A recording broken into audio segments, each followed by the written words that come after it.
and announce the upcoming programs that we have, including our Power Breakfast meeting with our mayor. So look forward to hearing more about that. I'm pleased to welcome David Pinkowski, the Business Opportunity Specialist for the SBA Western Pennsylvania District Office. He actually started out at age 22 managing the city and ended up becoming a certified procurement professional. Dave has managed his business. Dave has transitioned, his business acumen to the SBA Administration Western Pennsylvania District Office as a business opportunity specialist. In his 16-year career with the Commonwealth of Connellsburg and Southwestern Pennsylvania Commission, Dave has assisted over 700 clients to receive more than $9 million in government contracts. That's impressive and why you want to pay attention, because hopefully he can help us. Since joining SBA in 2018, Dave now helps entrepreneurs and small business owners increase their revenue and cash flow through SBA's numerous federal contracting opportunities and small business assistance program. I'll end that with saying he's a Penn State grad with a BS in Business Administration, and we'd like to welcome David Pinkowski here today as our speaker. Thank you, David. Oh, thank you so much, Doris. I really appreciate the chance to be here today. Working with the chamber and Sean and doing these types of outreach events and everything is really fun for me. This is a lot of the good stuff that we like to get out and do and actually help our clients and assist with.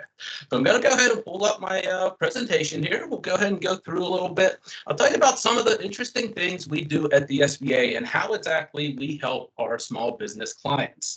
So we have quite a bit that goes on, obviously, at our agency. Make no mistake, we are an actual federal agency.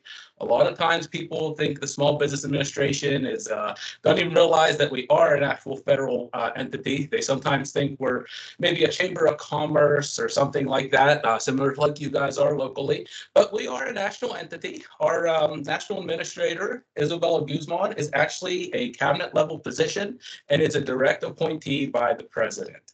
So we have a pretty big mission, relatively small staff. My office covers the 27 counties of Western PA, all the counties you see there in the green.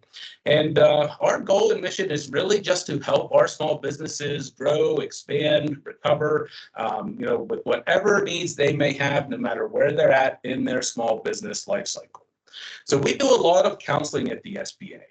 Counseling not only directly with small businesses, but I spend a lot of my time actually counseling other government agencies. One of the things we do at SBA that we take very seriously is we actually serve as the watchdog entity for other small business clients or for other federal entities to make sure that our small businesses are getting their fair share of government contracting opportunities or being able to take advantage of certain financial assistance programs through our loan programs or lending and things like that. So we spend a lot of time doing counseling. Some of that we do in-house. Some of that we do with our partners. One of the cool things about being at the Small Business Administration is we actually fund a lot of these groups that I actually have on the slide here that some of you are probably already familiar with. And groups like our small business development centers that are housed at a lot of universities. I know I've seen some of the content that the University of Pittsburgh Small Business Development Center has done for your chamber. Our SCORE chapters, if you're ever interested in mentoring. SCORE actually used to stand for Service Corps of Retired Executives. They just go by SCORE now for short, but it's basically people that are retired or just business professionals that may still be working that volunteer their time to offer free mentoring services to entrepreneurs and small business owners. And of course, we have our Women's Business Center at Chatham, another excellent group. They can help with all sorts of things related to, just learning how to start your company, how to get things up and running, financials, business plans, all that stuff. The really great thing about what the SBA does is, whether we do it in-house or through some of the partners that we fund, is we just try to make things easily digestible and just give you the information you need so that you can make informed decisions and help your business grow and expand. That's really what we're here to do. So today's session, I like to keep this very light and easy since we're just doing a general overview today. Just going to go over some different things just to make people aware of some of the stuff we have. So I always like to start this program off with our SBA.gov platform. Now, our website houses a ton of fantastic information. There's a lot of government sites out there, a lot of different portals, and some of them, it's no secret, are a complete mess. I'm happy to say, though, that our SBA website is not one of those. It's a very, very good web page with a lot of really cool information. So again, if you go to SBA.gov, you're going to see some different topics right online that we help small businesses with every single day. We can help you with things like planning your business, launching your company, managing your business, and growing your business. So let's look at each one of those in a little bit more in depth. So as far as business plans, when you're an entrepreneur and you're first starting out, you really don't know where to go. So that's kind of the point of the SBA and our resource partners, is to be that guide and that kind of beacon for you to sit down with you and help you come up with a plan. We will help you with things like writing your business plan, or maybe you just have an idea and you're not even ready to actually start your company yet.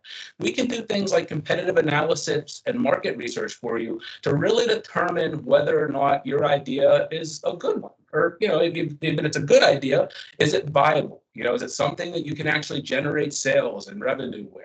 We'll help you with things like calculating your startup costs, how to find some funding. We'll talk about some of our lending programs and things that we have here in a few slides. If you want to buy into an existing business or franchise, there's a lot of different rules and things that go into it when you're starting a company. And one of the things we always talk about at our office, are you working in your business or on your business? Working in your business, that's pretty much the easy part for you. You're doing what you do every single day. But you also have to remember, as an entrepreneur and a small business owner, you have to work on your business. So you have to realize all these different things that are out there that you have to know and learn in some cases, because you're going to have to do them and you want to take advantage of them. You want to make sure you have a good quality plan in place for your company so that you can grow and expand, and you're not one of those small businesses that starts and then just kind of, falters out after a couple of years and you really didn't have any success. We want you to be successful, and that's what we are here to support you with. So that really is the key mission of the SBA. But planning your business and just getting started, we do that all the time. Actually launching your company, picking your location. Are you choosing the right business structure? Sometimes people think, okay, I need to file a corporation, or we get a lot of people that file LLCs for different purposes. But maybe you'd be better off as a sole proprietorship or a partnership, depending on how you're set up, or if you have other business partners and things. So there's pros and cons to each one of those, and we will sit down with you either internally or with one of our partner teams and kind of go over those things to help you determine the right structure for your company. Because all that stuff matters. Again, are you working on the business or in the business? You have to be set up the right way. Make sure you're making sure that you have all the correct tax ID numbers for the federal government, the state government, any local permits you need, or business banking accounts. Getting insurance, that's important too. You got to think about things like that. So launching your company, something we spend a lot of time with. Will help you get into managing your business. How do you pay your taxes? What do your balance sheets look like? Marketing, sales, cybersecurity. We have programs and assistance that can help with that. That is a big one for us. As you heard from my background when Doris was talking, I'm primarily a government contracting expert. That's my main area of expertise. But I have an extensive background in community and economic development. Pretty much been doing it my entire professional career with multiple levels of government and different agencies and groups and nonprofits and things. And cybersecurity is something we take very, very seriously on the government contracting side. So say, you eventually want to get into that line of work and sell to the federal government or the state government or even locally, say city of Pittsburgh or county, you're going to have good cybersecurity in place, because those threats are out there. We see them all the time at the federal level. Unfortunately, we have some bad acting nations out there that love to try to hack our systems. And it's kind of funny sometimes, because you see it in the movies or you hear it on the news and people don't really think, oh, how does that affect me? And believe me, it happens. Sometimes we have some bad acting nations that love to try to get into the back door and access our government systems by actually trying to hack our small business vendors that we hire for some of our jobs. So we can help you with things like that. preparing for emergencies, recovering from disasters. Maybe you're 30 years in business and you decide you want to transition out. You're ready to sell your company. What does that look like? We have experts that will coach you through all of these things. And again, we're a federal agency. We work completely free of charge, and it's really take advantage of it. I mean, we literally are people's tax dollars at work. So we're here. One of the great things about being in the Western Pennsylvania District Office is you have somebody local. Like, it's not too hard to track us down. We have a small team of 7 for the 27 counties that we serve, but we are more than happy to sit down with you face to face and figure out where it is you need to go and see what we can do for you. And when it comes time to grow your company, if you want to get more funding, expand into new locations, become a federal contractor, or even if you want to export, we have 195 nations, 195 different countries in the world. So there's a lot of opportunity out there internationally. So don't hesitate to look at some of those, because we have programs and services and different things that will help you take things overseas, or even if you're selling something across the border to Canada. You're still on the same continent, but that's technically an international sale because you're selling it to another foreign entity. We will help you with all that type of stuff. And when you want to pursue certifications, this is something that I spend a lot of time with, and I'll mention these a little later. We have many certifications at the federal level, specifically to help women-owned small businesses, or small disadvantaged businesses through our 8A program, minority businesses, rural companies, LGBTQ. We have recognitions beyond just the small business, which is available to anybody, but we drill down into those other specific groups, because unfortunately we know these are groups that have been held back in American society through no fault of their own. So we have these programs available to try and level that playing field. And we'll talk a little more about how those can help you and give you a leg up on the competition, especially when you're participating in government sector work. So when you're on the SBA.gov website, you've taken a look at some of the different things we have on there, absolutely make sure you check out our learning platform. We have a very extensive SBA Learning Center right online. It's available 24/7, 365. You don't even have to register with an email or anything. Anybody can go on to these different modules we have here. Just click on one, and these are broken down into neat little objectives. Some of them are just little video commercials for, like, maybe I shouldn't say commercial video trainings for maybe a minute or two. Brief little snippets. We have extensive documents housed right on these websites. So if you want to see what a business plan looks like and you're under planning, you can see all these different 1 of 70 modules. I just happened, our objectives, I just went on the other day and just clicked on one to make sure everything was still running properly. And we have just these little snippets that are right there. And these things will coach you very simply and easily through all this different stuff. So again, we have things for planning, launching, managing your company. You're checking out different markets, growing your business. If you're interested in learning more about mentor protege programs, we have a really neat mentor protege program at the federal level, where you can get linked up with the mentor business who will help you with different things. The benefit to the mentor is they get to work with you and get credit on certain types of federal programs and projects as related to contracting or other things. They get credit for working with you as a small business, and in exchange for us giving them the benefit of doing that and providing you that training, you get that direct resource. You get access to them and their systems, and they can coach you through these different things as you're a small business, kind of learning your way through small business ownership. So that's really some of the really cool things that we have just right on our website. This is also a great tool for you to look at, so you can kind of see any areas you may be deficient in, figure out kind of what your needs are, where you want to go. Then you can reach out to us, reach out to one of our partners, and we can get you hooked up with one of our counselors. So, it's a really nice way for you just to kind of go and see what's out there. You don't always know what you don't know, right? So this is a nice way to just kind of go check that out and see what's what, because we want you to succeed. And as they say, I know it's a cliche, but those who fail to plan to fail, right? So we know that.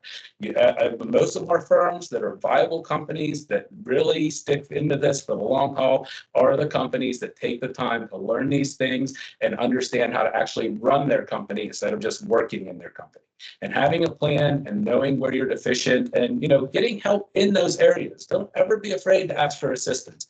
If you get nothing else out of anything I say here today, Just understand that we have a ton of federal resource partners, and at the SBA, many of us are small business owners or have been in the past. We've been where you've been. You know, we understand these things, and we are not the bureaucrats in downtown Washington, D.C., right? We are here. We are more than happy to help you as much as we possibly can.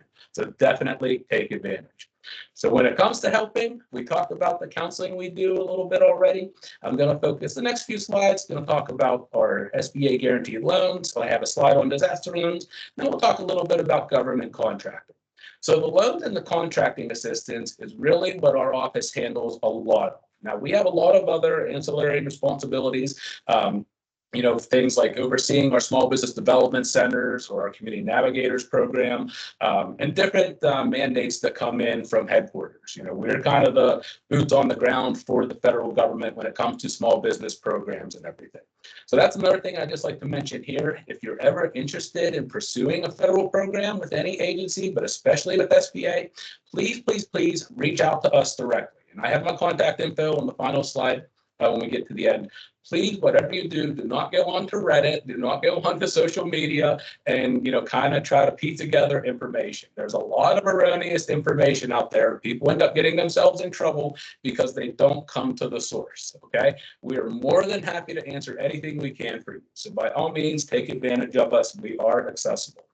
But as far as finding some of that business counseling assistance, again, when you go onto our website, just under local assistance, if you click that tab, it'll bring up an area where all you have to do is plug in your zip code, and it will list every resource partner within a certain mileage that you designate. So typically, I think it's defaulted like within 25 miles of your location. Most of our partners do work based on geographic area, but if you're not sure who to go to, again, you can reach out to me or one of our other partners, and we'll get you set up with the correct person you need to speak with. All right, so SBA loans. We have a number of different lending products. And one of the things, though, I do want to mention right off the bat is, unfortunately, we don't have any grants. People always want grants from the federal government, especially from the SBA, and there is a thought process out there that, you know, that the federal government just maintains a massive pot of grant money to help people start small businesses or run their businesses. Unfortunately, that is not the case. There used to be a lot more grant money many years ago, but it hasn't been like that for quite some time. And even when we saw the EIDL programs, the Economic Injury Disaster Loan and the PPP due to the COVID, so the COVID-19 programs, that was a very specific circumstance, and it's just not something that happens that often these days. So there may be an occasional loan program that pops up, but we don't have anything on the pipeline now. And I kind of mentioned to Sean, we're still waiting on Congress to pass an actual budget for this year, so which has been kind of an interesting way to operate. You know, normally we have the federal fiscal year starts October 1, but we still don't have an official budget. So we're kind of still waiting on some different things we've heard that may be coming down the pipeline, but unfortunately we still haven't heard about any grants coming. So everything we have these days is SBA guaranteed loans. Now, one of the interesting things about our loan programs is people hear SBA loan and they automatically come to SBA for the loan. However, we are not a direct lender except in the case of injury and disaster loans. So we actually don't do direct lending for our own programs, which is a little strange. So we actually have partnership agreements with a number of banks and financial institutions that run our lending programs for us. So whenever you want an SBA loan, we're happy to give you the basics, and we're going to talk about some of those now, but always start with your personal lender. Wherever you do your business banking or whomever, more than likely they are one of our approved lending partners already. So they're going to know you right off the bat. They're going to be able to work with you and give you the best rates and help coach you through our programs. So as far as our loan programs, we have three key ones. We have our 7A loan program, our 504 loans, and our micro loan program. So the benefits of an SBA loan, very competitive terms typically. Our rates and fees are usually pretty good compared to the banks. Right now, things are a little wacky. So the loan rates at the moment are pretty high. We do prime, plus there's a percentage that the banking partner typically has on. So prime right now, I think, is like 8%, which is pretty high. You're probably going to be able to get a better rate from a bank directly on a different loan product at the moment. But you know, those rates do change, and typically we are cheaper. I just want to mention that though. But some of our loans actually have some built-in counseling and support with them. You know, we want you to be successful. So if you're struggling financially and you decide to go with an SBA-backed loan program, you're going to have some counseling and guidance and access to people to help coach you through the use of that loan, doing your financials correctly, making sure you're spending it properly on, equipment or whatever it is you're purchasing that you got the loan for, which is pretty cool. Sometimes you get a loan and you still don't have kind of that counseling piece or that coaching aspect of, okay, I got this money, I know I need this equipment, but what else do I do? We'll help you with those things. So some of our loans have that feature, which is really, really neat. And typically we have lower down payments and just more flexible requirements to get you the money. So if you're locked out of traditional lending, you haven't been able to get a bank from a traditional lender through the regular pathways, definitely take a look at our loan products, because we have some lesser requirements in a lot of cases so that we can get that money to people that absolutely need it.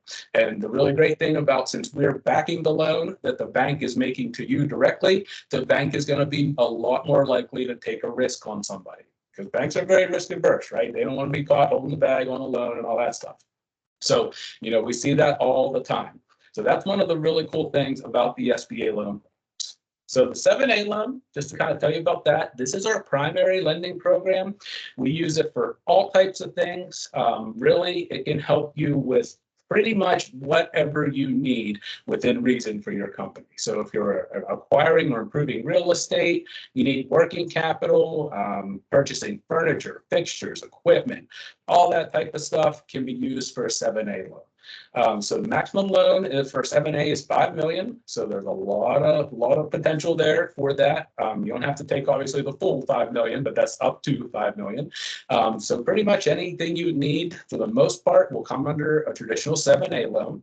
We also have our 504 loans though. Now, these things are a little different. These are actually done through our community development corporations, not necessarily a traditional banker. But the examples that you can use these are, existing buildings or land, new facilities, modernization projects. You can't use 504 loans for things like working capital or inventory or anything like that, though. So that would fall under more of a traditional 7A loan. And again, your banking partner, whomever that is, whenever you decide to take a look at our loan products, they will work with you to help you determine which loan product is the best fit for whatever project you have going on. Finally, our microloan program. This is a great program because these are small loans and they can be used for a lot of different things. And as a small business, sometimes you don't want to be on the hook right away for $1 million, $2 million, $5 million loan, right? It just doesn't make sense. Maybe you just need a short-term influx of working capital or some money for equipment or, some inventory or supplies. So you can get up to $50,000. A lot of the regulations for the microloans are relatively streamlined. The average microloan, I can tell you, is about $13,000. So this is a smaller amount of money, a little easier to get in a lot of cases. And it's just a very streamlined way to, again, get some of those small dollar amounts that may be a better fit for you and your needs at the present time, especially if you're just starting out. This might be where you want to be, would be one of our microloan products. As far as eligibility criteria, it does vary a little bit between amongst the different programs. But in general, just so everybody has an idea, you have to be a for-profit business located in the U.S. And of course, you have to be a small business.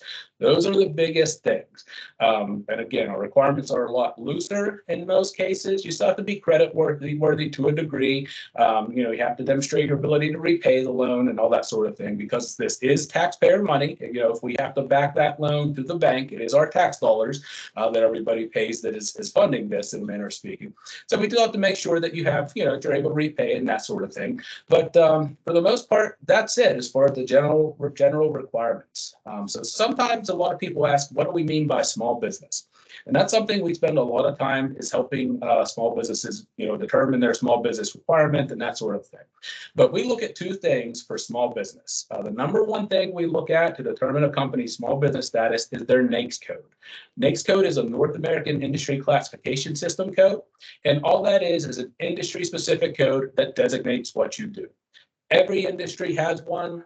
So, it's like a 6-digit number, very simple to look up at the census.gov website. If anybody needs help with that, just let me know afterwards. More than happy to help you identify your NAICS code. But we first look at that NAICS code, and then each NAICS code, we either look at a firm's total number of employees or average annual receipts for the previous 5 years. So we look at the NAICS code and then one or the other. So most firms, I can tell you, with less than 500 employees are considered to be a small business. Now, some of us feel, locally at least, that 500 employees for a small business is a pretty big number, right? Most of our clients that we work with are, 3, 4, 5-person small businesses, true sole proprietorships, few people partnerships, that sort of thing. So we don't run into too many businesses that are kind of in that upper area. But yeah, so that's kind of how we determine that. If anybody has any questions at all, please don't hesitate to reach out to me. I help people do that all the time. So no big deal there. And as far as finding a lender, I do want to mention the lender match. Now, the number one thing, like I said, if you're interested in pursuing SBA loan products, by all means, start with your local bank. They know you, you already have an account with them. They're going to be most willing and able to help you with SBA loan back or SBA backed loan products. But if you don't have a lender yet, or you're kind of still exploring that, or maybe you're not happy with your current lender, because, we understand that, you want to move on to a different bank or whatever. We actually have a website called the SBA Lender Match, where you can very easily go on here and get matched with SBA approved lenders. So you go on this website, we have a quick little, probably takes you about 2 to 3 minutes, a quick little application. You just click that red Find Lenders button there, and it'll ask you to describe your project. What is it? What exactly are your needs for the loan? You click Submit, and then our system will put that notice out to all the different lenders that are in our Lender Match portal, and the lenders will come to you. And they'll talk to you about your loan, see what other projects you have going on, and determine what is the best fit for you. And then you can apply directly with that lender. So there's not always a guarantee that you're going to find a direct lender close to you through the lender match. And the lender could always say, hey, I'm not comfortable with this deal or whatever. That typically doesn't happen, though. But if you have nowhere else to go, or you're not happy with your current banking institution, definitely try the lender match, and you can get connected that way.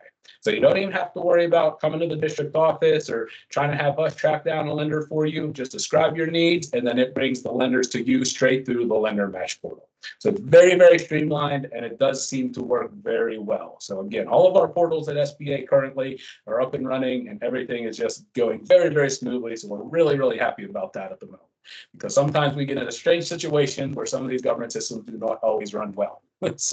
And recover from disasters.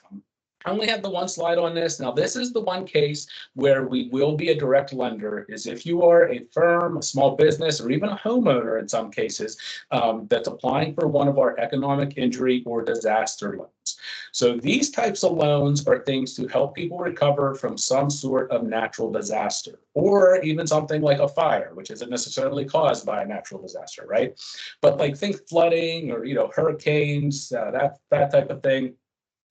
So we have specific products that are available not only to small businesses, and I mentioned how our other loan programs are for-profit small businesses.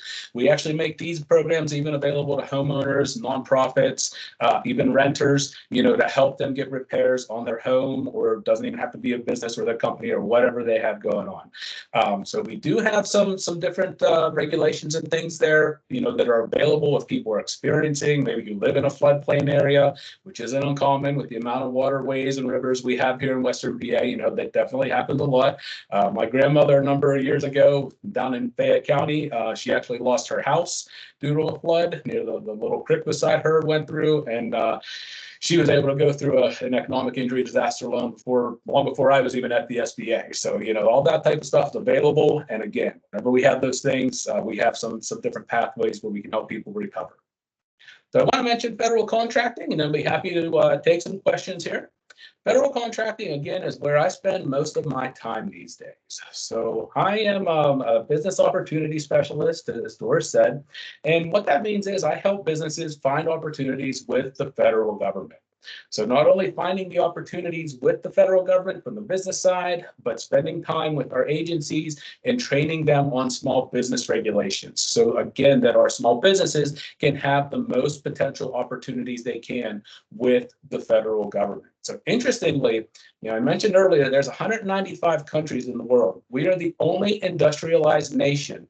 The United States is the only one that has small business programs to this kind of level and actually gives a portion of our federal dollars back into the community and back to our small businesses. So that's why we exist as an agency, is to help people do these types of things. No other countries do that, which is really, really interesting. In some of those countries, it's kind of crazy that you even have to pay like $25,000 or $50,000 in American dollars to even get a business license. It's not as easy in some places to just register and sign up to pay taxes and get your licenses and pay those sorts of fees. I'm talking like you actually have to buy in and basically put front like 25 or 50K in some cases just to be able to operate a company, which is just ludicrous to us here in the US. But other countries, they do stuff like that. So we really care about small businesses, and growing through federal contracting is a great way to do it. So a lot of clients come to us and want to take a look at contracting. I know you've done some work already with the Apex accelerators and heard from some of them. And the reason being, at the federal level, we have vast markets. Every single agency, department, military base, or installation is a potential federal customer. So we have 24 different agencies at the federal government with a ridiculous number of kind of little subsidiaries, different program offices, and different areas of expertise, and just all kinds of different missions. That's one of the neat things, again, about the federal government is our mission is massive. Not only do we have to worry about things like defense of the country or helping our international partners and things, domestically and abroad and all that stuff. But we have to provide programs and products to the communities of people that live here, right? We have to make sure that we can execute our mission every single day so that we can have the impacts we need to with our community members, so that our citizens are getting all of the programs and products that they deserve and are entitled to by paying their taxes. So there's a lot of opportunity at the federal level. We buy anything and everything you could possibly imagine. Some really crazy things sometimes that most people are just like, why on earth are we buying that? And it's kind of funny. I mean, we buy things like cadaver parts. And I always talk about this in my outreach because they're really, really gruesome in the solicitation that we put out. They'll say, hey, we want the left arm. We don't need the fingers to be on the hand, but we want the wrist and the elbow. People are like, why are you putting out stuff like that? Well, we have to train our combat medics, right? We have groups like our special forces and our military. When they're out and doing a mission, we're talking about very real, life-saving procedures and things that need to be done in the field when they're in combat. So they need to be able to train and understand how to do those things. I see things sometimes, a lot of times in the summer or out west, for things like beaver relocation services. Because we have national parks, and sometimes the little critters get in the way of what we're doing, and everybody's kind of messing with each other. So we got to separate those things out so we're not overlapping or infringing on each other's territories. So no matter what you do, there's probably an opportunity at the federal level. Now, it doesn't mean we're going to buy a ton of it all the time, but you're going to have some opportunities pretty much for any industry you could possibly imagine. So working with federal agencies and the federal government is a great way to generate additional revenue for your company. It's not really something that most small businesses can focus on and do 100%. I'm not a fan of clients doing that. I have a few that do it, but typically, government contracting is a way to supplement your commercial sector work. It should not be 100% of what you do. The reason being is when you're dealing with politics and elected officials, things come and go, right? New programs come in, projects happen, budgets get cut, money gets reallocated. So putting all your eggs in the federal basket can be very difficult because you never know if something gets terminated or, a project gets terminated and that money goes away and you lose that contract. You could lose your whole business if that was the only thing sustaining your company. So that's why you don't want to look at it as 100%, but it is a great way to supplement that commercial sector sales, and you're always guaranteed to get paid with the federal government. We actually have the Federal Prompt Payment Act, which requires that all agencies pay their vendors within 30 days of submission of a proper invoice. So one of the really great things about it, as many of you know, as small business owners, sometimes depending on where you're at in the supply chain, you're waiting months to get money off of somebody. 7, 8, 9 months, happens all the time. We hear a lot of horror stories. People tell us, hey, I'm waiting on, this vendor to get paid, who's waiting on another vendor to get paid, and nobody can pay you until 2 or 3 people down the line pay the person in front of them, right? So unfortunately, it happens. The federal level, very, very rare. It goes beyond 30 days. Most of our agencies actually pay within 14. So, always guaranteed to get paid with us, which is great. We are the world's biggest consumer. So again, anything you can think of, we absolutely buy it. I always like to show this slide just because it has a quick breakdown of the federal budget as far as percentages. 36% goes for supplies, equipment, about 35% for engineering, R&D, those sorts of things, 19% for agricultural, 7% for construction, and 3% for wholesale and retail.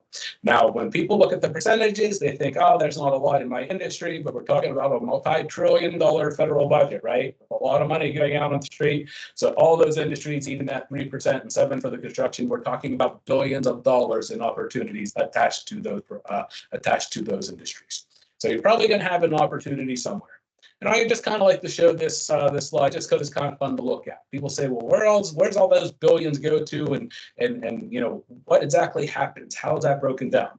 Well, 64 cents out of every dollar we spend actually goes to the Department of Defense. So national defense is huge for us. So Army, Navy, Marine, you name it, it's DoD related. 64 cents out of every dollar goes there, and about 36 cents goes to our civilian agencies. So agencies like the SBA, the VA, Department of Justice, Health Human Services, and so on and so forth.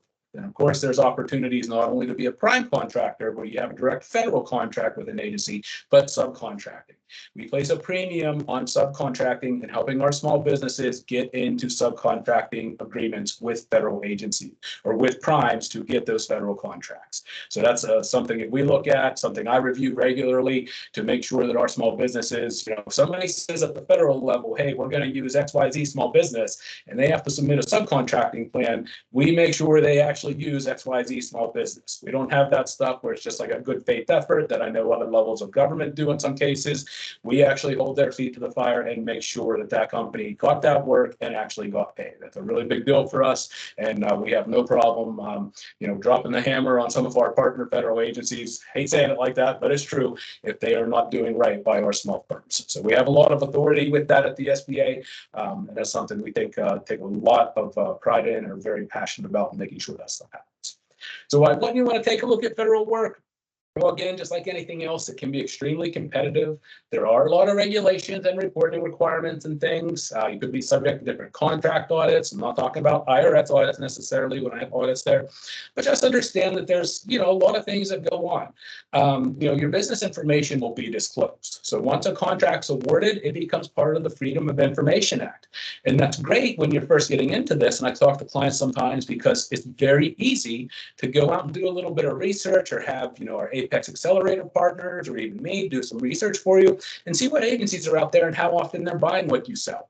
Who your competitors are, who did they award the contract to, how much did they spend? It gives you a lot of great information, right?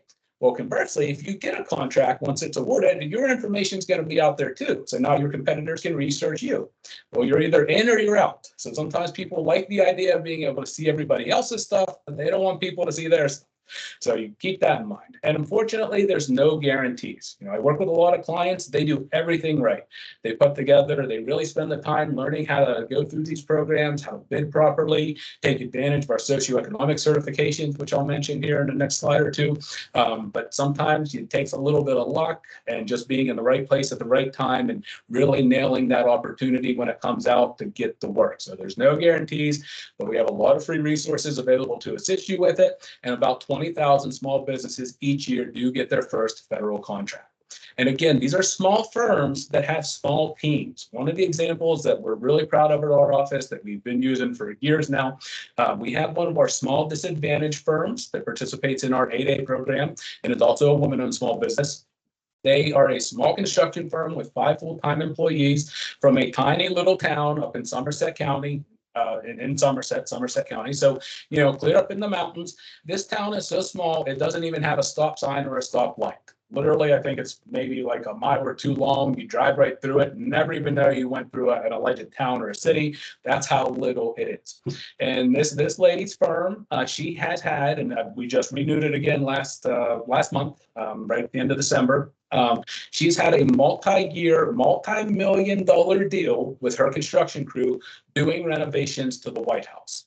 And she got that contract because she's a woman-owned small business that participates in our 8A Disadvantaged Small Business Program. So she is down there with her team. They are doing all kind of cool retrofitting, upgrading LED lighting, redoing the ceilings, actually working in the White House from a tiny little town in Western Pennsylvania that nobody would even ever know existed. And she's a disadvantaged business, and she has a multi-year, multi-million-dollar deal with 5 people.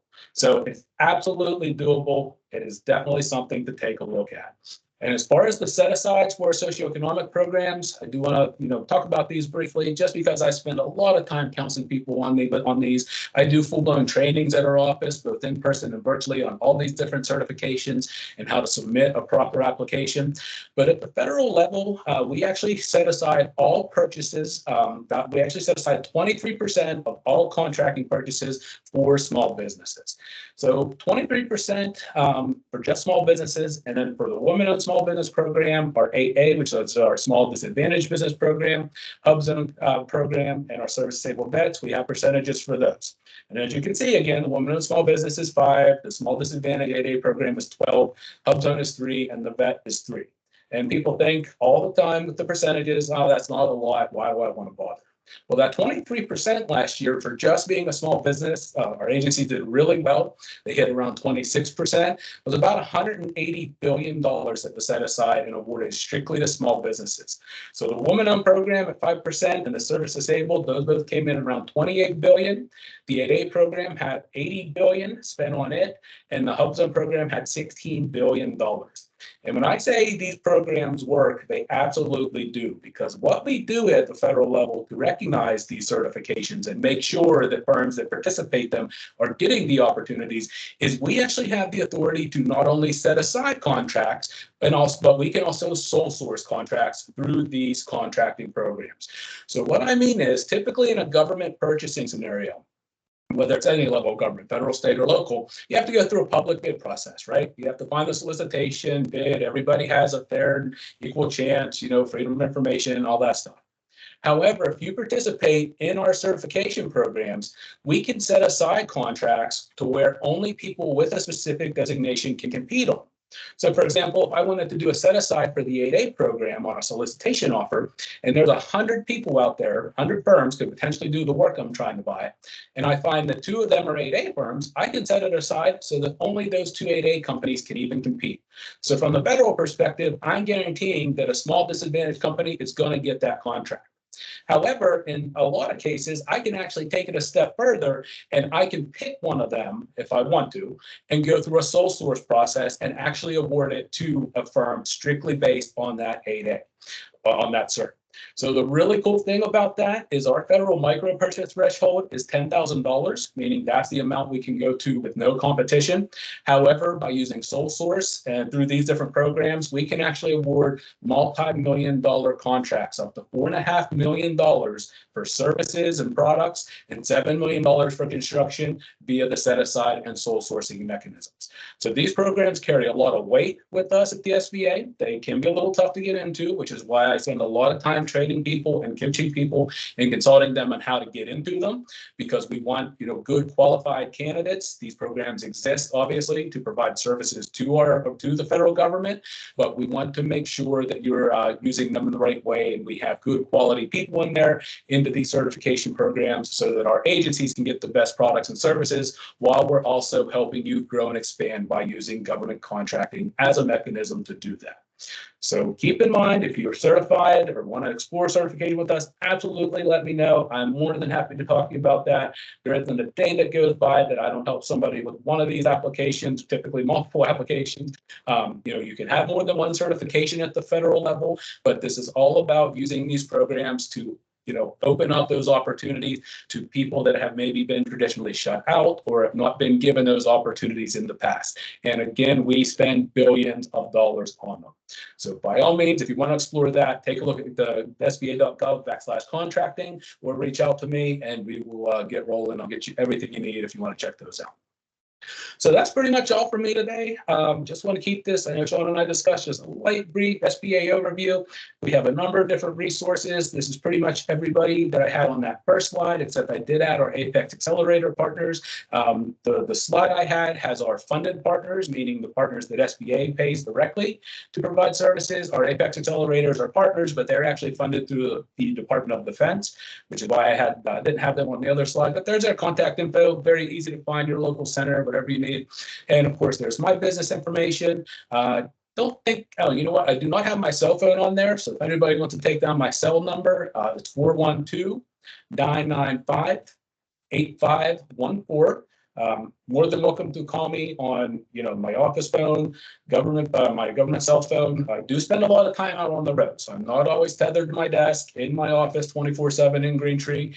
We have 27 counties. We try to be accessible, so it's not uncommon for us to be out adventuring into other parts of the state. We have a pretty big territory to cover with a relatively small staff. And if you ever can't get me directly, if you need something immediately, please do not hesitate to send an email to our general info box at wpainfo@sba.gov. We have a number of staff members. I think our entire team actually has access to that mailbox. So, if somebody is out at a meeting or off on leave or what have you, we always have somebody monitoring that. So if we're ever out or you need to answer immediately, we can track somebody down and get you the right expert for whatever need you may have. And if you want to follow us on X at SBA_Pittsburgh, that's where we house a lot of our different announcements for things like our upcoming trainings and stuff like that.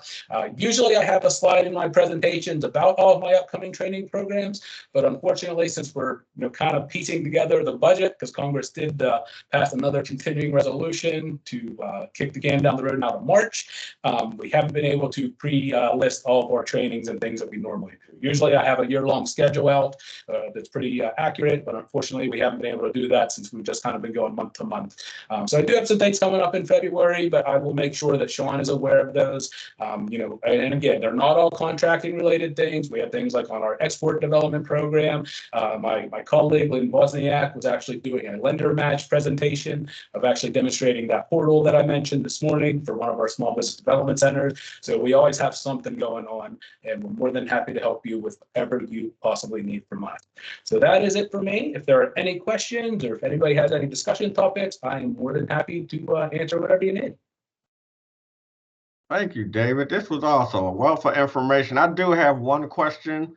Sure. On your website, do you have a list of bid opportunities that people can apply for, or do you have to go through the government contracting program? Our opportunity website is actually sam.gov, sam.gov. So what SAM is, SAM stands for System for Award Management. That is for all federal contracting opportunities valued at $25,000 and above. So that's where we house all of our opportunities at the SAM site. So some of you may have heard of SAM before. Not only does it house opportunities, but it's also our registration portal. So if you want to register for financial assistance programs or grants or government contracting, pretty much if you want access to any sort of federal money, you have to be registered in SAM.gov. So SAM serves multiple purposes for us nowadays. We used to have about 8 or 9 different websites, and it was a royal pain in the rear end for everyone to manage all the different logins. So we consolidated everything a couple years ago into SAM.gov. Does anyone else have any questions? I actually have 2. So in SAMS, so we are a civil engineering firm. We have several offices in different states, in Pennsylvania, in Ohio, in Kentucky. And fortunately, all of our locations are hub zone. But I've never seen hub zone opportunities. Are they always included in someone else's, or,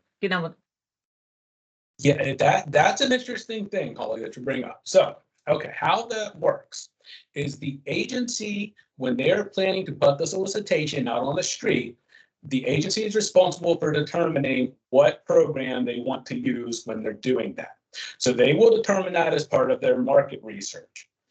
So what happens is sometimes, is I mentioned that sole sourcing and set aside benefit to those programs, is if an agency already has a hub zone certified firm that they want to award the contract to, then they can make proper justification for doing so. They can award it without competing it. So if they do that, it will not be posted on SAM.gov.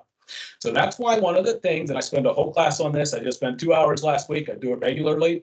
One of the things that's very critical in government contracting, and especially federal, is learning how to properly market your products and services to federal agency buyers. We do spend a lot of time coaching people on how to do that, to make sure you're saying and doing the right things so that you can be on their radar at that agency whenever those needs actually arise. So that could be what's happening. Sometimes they may use a different NAICS code other than your industry. One of the things that we see sometimes that can be a little tricky for clients is federal contracting officers are the business people of the government, okay? But they're not the end user. Their job is to negotiate. They know how to do market research and, pay all the right fees and everything and make sure they're getting good quality products and services and actually evaluate bids. But sometimes what will happen is we'll have an end user who will make a recommendation or actually have a need for the product or service, and it'll get listed though under a different NAICS code when they actually post it. So if you're searching SAM.gov based on NAICS codes for your industry, and then also using HubZone, there might be a HubZone opportunity, but it's not going to match because they stuck it under something else. So we do try to help them avoid that type of stuff, but sometimes that sneaks through. More than likely, it's probably the first scenario, though, is they already have some HubZone specific firms that they're maybe working with, and they're just going through a sole source. Because like any other buyer, if you have a favorite company or whatever, or a favorite place you like to eat or what have you, any other consumer, if you have somebody that's doing great work for you and you can just keep rolling that contract over, extending it, and they're in those certification programs that allow for it, you're going to take advantage of it. So that is something that does happen. Okay. Thank you. So marketing could be key for you, absolutely. And did you have a second question or? Not really. Not since you answered it that way. I'll put it that way. Okay. Yeah. And marketing is something that's absolutely allowable. Sometimes people get nervous about reaching out to contracting officers. If there's a certain solicitation out publicly available, there may be an instance where they can't answer a specific about that particular solicitation, just because everybody has to bid on the same info. But typically, most agencies will get back to you, and every federal agency has what's called an OSDBU, which is an Office of Small and Disadvantaged Business Utilization. That is the small business person at that entity who can help in determining the set-asides and the sole sourcing contracts. So don't hesitate to reach out to those individuals. I actually can send you some information via email that may be helpful for you as far as contacting those people. Yeah, if you could, because we really do try and look at things before they come on the street. And so it would be really helpful to identify who should we be trying to have these conversations with? Who should we be trying to introduce ourselves to? Yeah, I have a whole listing I can send you. I even have an introductory template letter I can send you over so that you're sending things out the right way. A lot of contracting officers used to see, and I actually used to award contracts and things. So, I've been on all sides of this. I get it. So yeah, absolutely. I can help you. I so appreciate you. Thank you. Yeah, sure thing. Anyone else with any questions?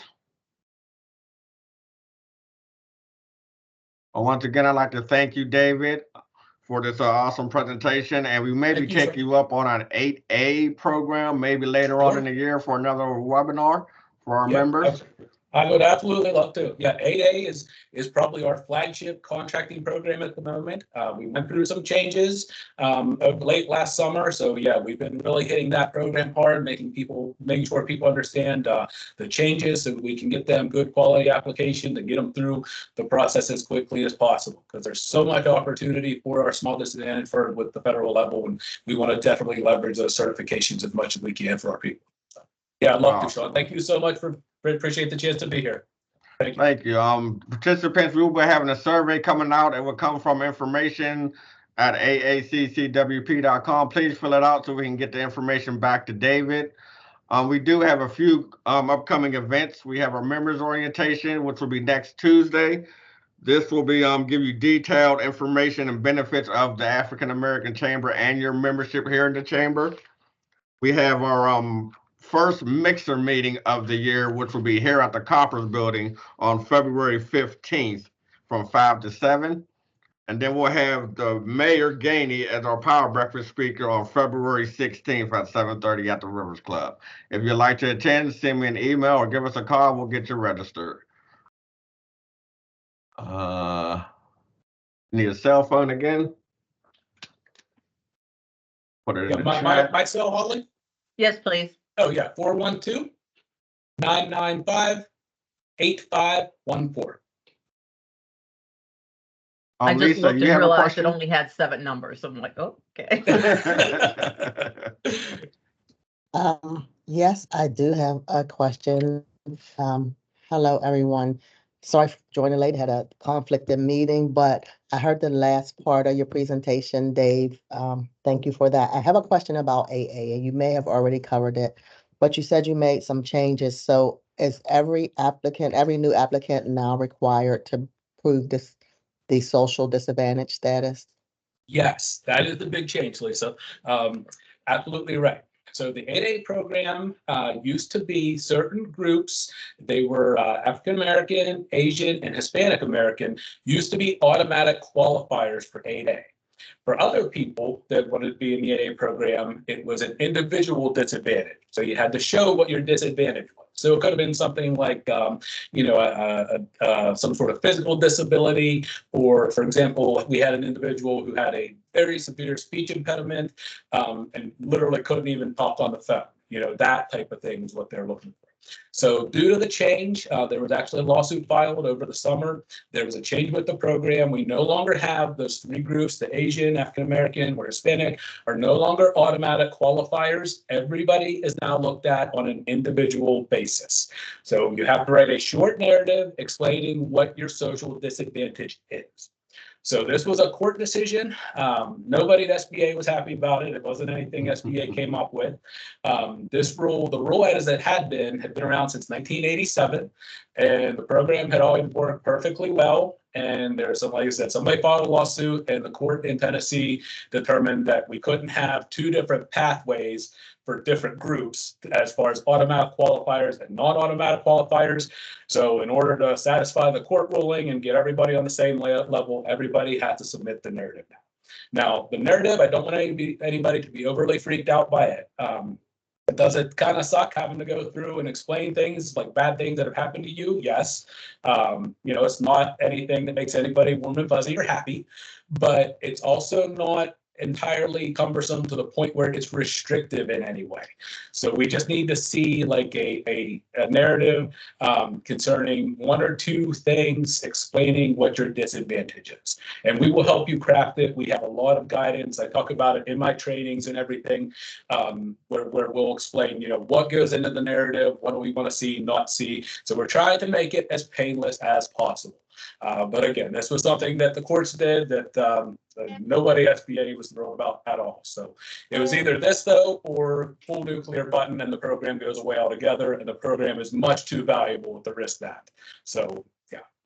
But great question, Lisa. So thanks, Dave. So, if I just want to be a part of, the next workshop you do in regard to 8A, so please keep me informed.